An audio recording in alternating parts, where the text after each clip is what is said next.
বর্তমান সমাজে অনেকে আমরা ক্ষুধা-মন্দা অথবা অতিরিক্ত ক্ষুধা বৃদ্ধির জন্য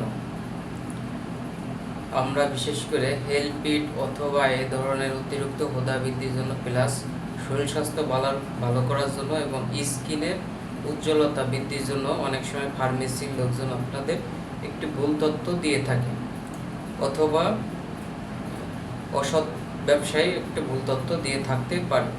অবশ্যই আপনারা এই জিনিসটা লক্ষ্য রাখবেন, বিশেষ করে অতিরিক্ত ক্ষুধা বৃদ্ধির জন্য এবং শরীরে স্কিন উজ্জ্বলতার জন্য যদি কোনো ভিটামিন দেয়, বিশেষ করে ক্ষুধা বৃদ্ধির জন্য এগুলো আপনারা খাবেন না, কারণ এগুলো খেলে পরবর্তীতে আপনার বয়স যখন 40-এর ওভারটেক করবে তখন আপনার বিশেষ করে সমস্যা হওয়ার সম্ভাবনা বেশি থাকে।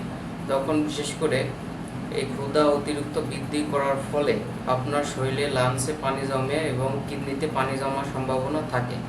এসব ক্ষেত্রে আপনারা এই ধরনের ভিটামিন না খাওয়ার চেষ্টা করবেন। অবশ্যই খেলে বুঝতেই পারছেন লাংসে পানি জমলে বিশেষ করে বৃদ্ধকালে শ্বাসকষ্টে অর্থাৎ অ্যাজমাটিকের সমস্যা হওয়ার সম্ভাবনা থাকে। অবশ্যই আপনারা এই ধরনের ওষুধ সর্বদাই বর্জন করবেন এবং ফার্মেসি লোকদেরকে বর্জন করতে নিষেধ করবেন। আর সবসময় ক্ষুধা অতিরিক্ত বৃদ্ধি করার কোনো কারণ নেই। আপনারা সবসময় স্বাভাবিকভাবে খাবার খাবেন। শরীর সুস্থ থাকলে এটাই আল্লাহর কাছে শুকরিয়া আদায় করবেন। এতে আশা করি সর্বদাই সবারই মঙ্গল। এই জন্য আপনারা সবসময় হেলপিট, পিউবিট এ ধরনের ওষুধ থেকে সবসময় নিজেকে সচেতনভাবে রাখুন এবং অন্যকেও সচেতন রাখার মতো পরামর্শ দিন। এ ধরনের সমস্যা হলে অবশ্যই আপনারা বৃদ্ধকালে শ্বাসকষ্ট অথবা নানা ধরনের রোগে আক্রান্ত হওয়ার সম্ভাবনা এবং ঝুঁকি থাকে। অবশ্যই আপনারা সচেতন হবেন।